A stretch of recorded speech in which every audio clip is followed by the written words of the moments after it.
Some of these SUVs cost as much as a small house down payment when they rolled off the lot, $80,000 or $90,000, sticker prices that made people gasp. Then reality hit.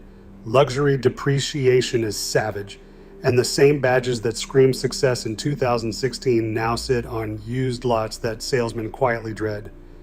But here's the part the dealership prays you never work out. A handful of these were bolted together on truck frames with engines that simply refuse to die. They'll cruise past 300,000 miles, while the Germans stuff grenades at 120,000 miles. Today I'm counting down 7 luxury SUVs that got too expensive to sell, and now trade for under $25,000. Number 1 is the one I'd spend my own money on tomorrow. 2 decades of pulling wrenches teaches you one thing above all else. Badges lie, but engines don't. Let's get into it. Number 7, Acura MDX. Let's start with the one your accountant would high-five you for. The Acura MDX is the SUV that quietly humiliated European rivals, costing thousands more, and almost nobody noticed it. Consumer Reports flat out said, this generation of the 7-seat MDX consistently outscored European luxury SUVs that cost thousands of dollars more. That's not a fanboy talking, that's the most skeptical testing outfit in the business. Here's the mechanical story. The MDX runs Honda's J-Series V6, a naturally aspirated timing chain, no turbo motor that's been proven in Odysseys, Pilots, and Ridgelines for years. The 3.7-liter version makes 300 horsepower and pairs with Acura's clever super-handling all-wheel drive, which splits torque not just front to rear but between the left and right rear wheels, and it will tow up to 5,000 pounds. That drivetrain is why an MDX corners like something half its size. Now, the honesty part, because I'm not here to sell you a lemon. Some 2010 to 2013 MDXs with the J37 engine developed an oil consumption issue. Owners reported burning roughly a quart every 1,000 miles, and Acura's position was that this was normal. So here's the PRO move. Buy the 2007 to 2009 cars, or step up to the 2014 and newer models with the smoother 3.5-liter J35. Those avoid the headache entirely. The reward for knowing that? Operating costs on an Acura are a fraction of the European brands, and the depreciation is significantly more favorable too. A loaded MDX that stickered north of $40,000 now sits comfortably in the mid-teens. That's Honda running gear, 3 rows, and a leather-lined cabin for Corolla money. When you test one, pull the dipstick, check the oil level and color, and on a cold start, listen for anything ticking. Clean oil and a quiet startup means you've found a good one. Number 6, Lincoln Navigator. Every full-size luxury SUV on this list depreciates hard, but the Navigator falls off a cliff, and that's exactly why it belongs here. A Lincoln Navigator loses about 60% of its value in 5 years. Ugly if you buy new, a gift if you buy used. What most people forget is what's underneath all that chrome and wood. This is a body-on-frame truck sharing its bones with the Ford Expedition and the F-150, the best-selling vehicle in America for decades.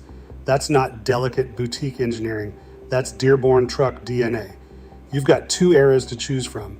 The 1998 to 2014 Navigators used the 5.4-liter Triton Vive 8, and for 2015, Lincoln dropped it for a 3.5-liter twin-turbo EcoBoost V6, making around 380 horsepower and 460 pound-feet, with best-in-class towing up to 9,000 pounds.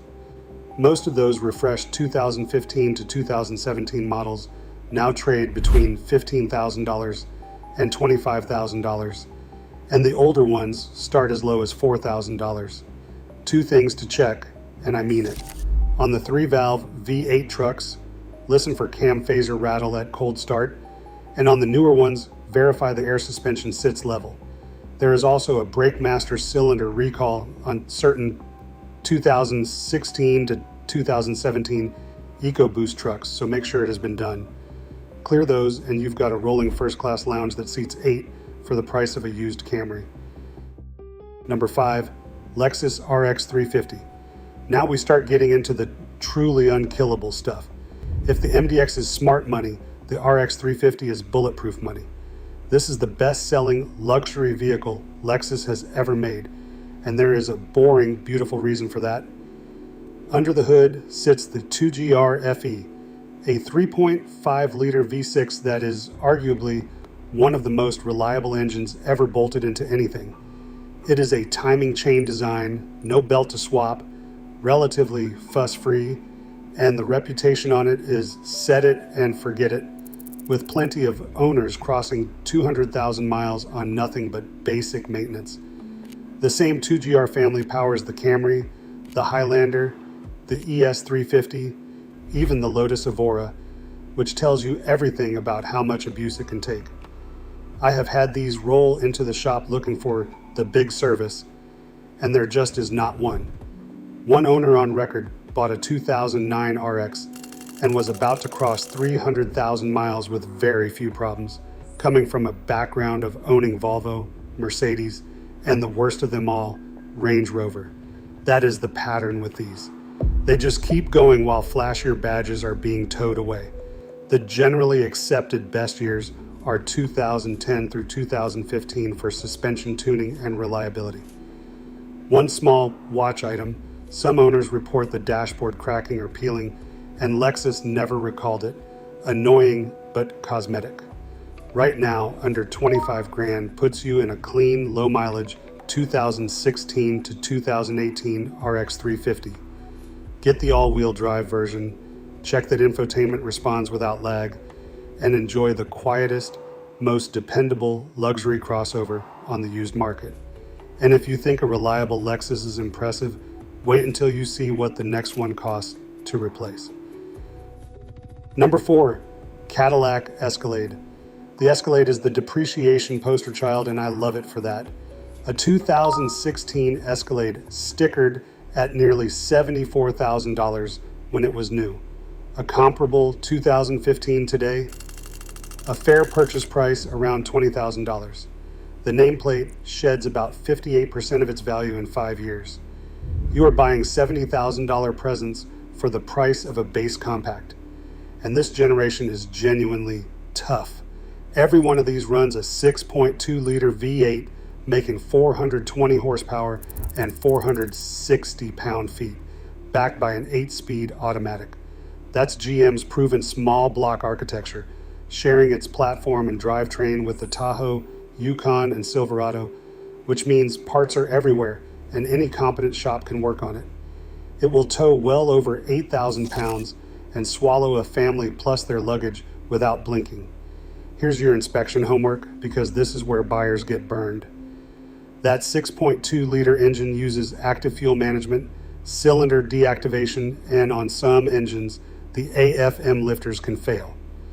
On your test drive, listen closely at idle and at light throttle for any ticking or a misfire feel.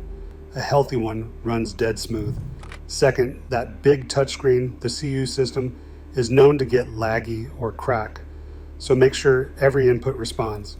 Third, if it has the magnetic ride shocks, look for leaks and bounce each corner. Pass those 3 checks and you've got a full-size American icon that will run for years, bought at 70 cents on the dollar, off someone else's ego. If this kind of straight talk saves you from a bad buy, do me a favor and hit subscribe. I've got more videos breaking down which luxury badges are secretly reliable and which ones are money pits waiting to happen. Now to the heavy hitters. Number 3, Infiniti QX56 and QX80. If depreciation were a sport, this would be the world champion. In 2020, a loaded Infiniti QX80 could stretch past $90,000. 5 years later, those same trucks sell for around $35,000, nearly a 60% collapse. Over 5 years, the QX80 sheds a staggering 69% of its value. Go back to the QX56 badge, and it's even more absurd. A 2013 sits in the single-digit thousands now. This is the definition of too expensive to sell.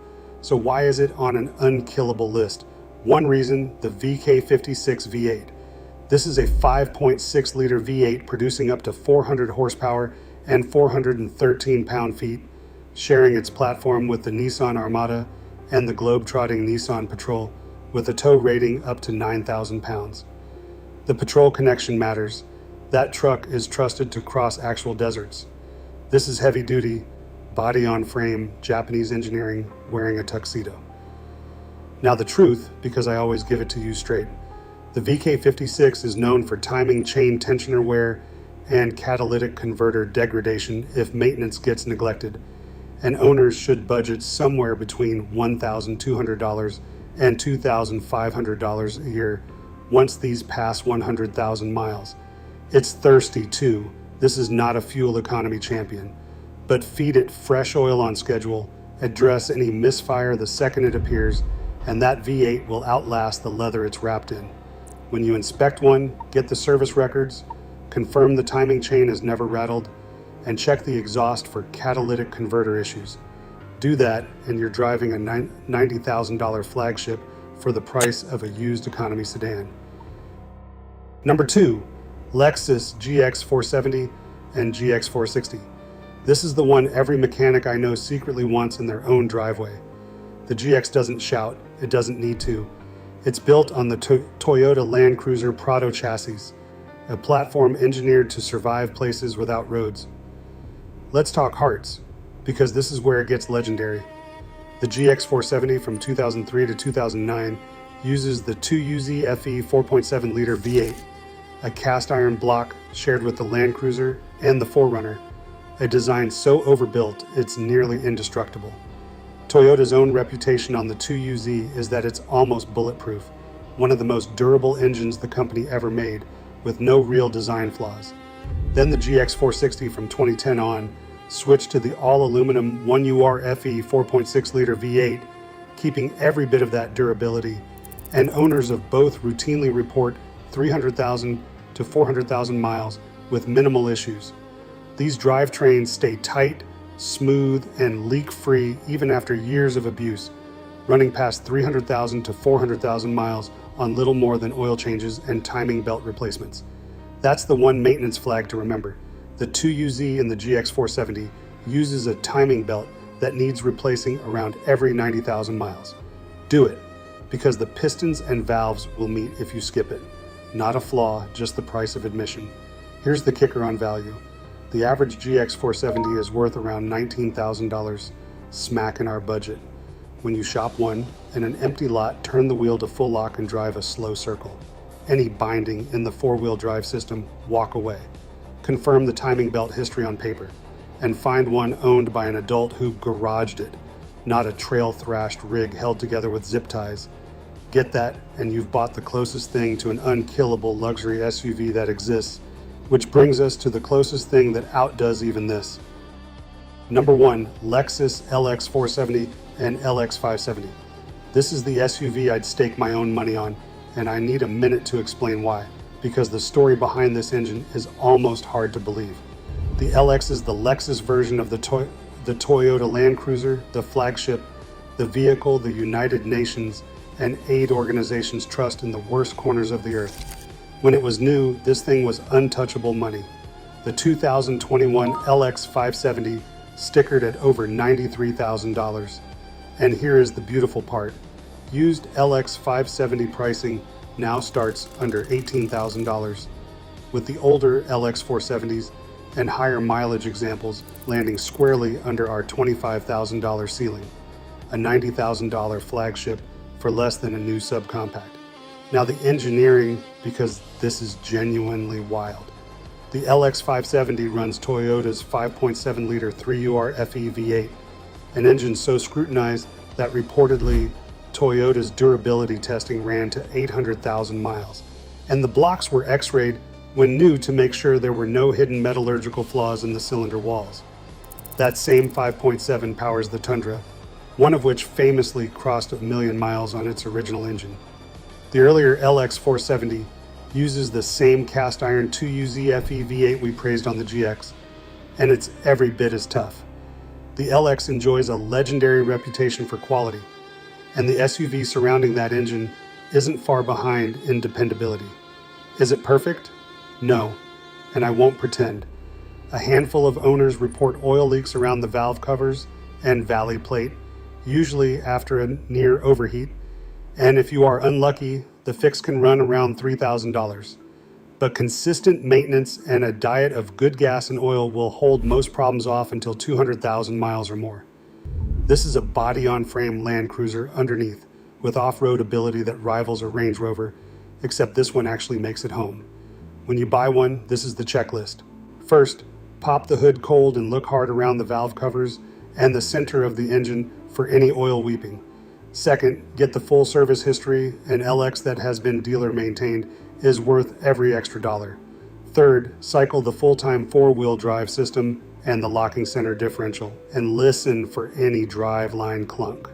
Fourth, and this is the pro tip, hunt for the one owned by an older couple who used it as a highway cruiser, not a mud rig. A pampered LX with clean records is genuinely the best value in the entire luxury SUV market.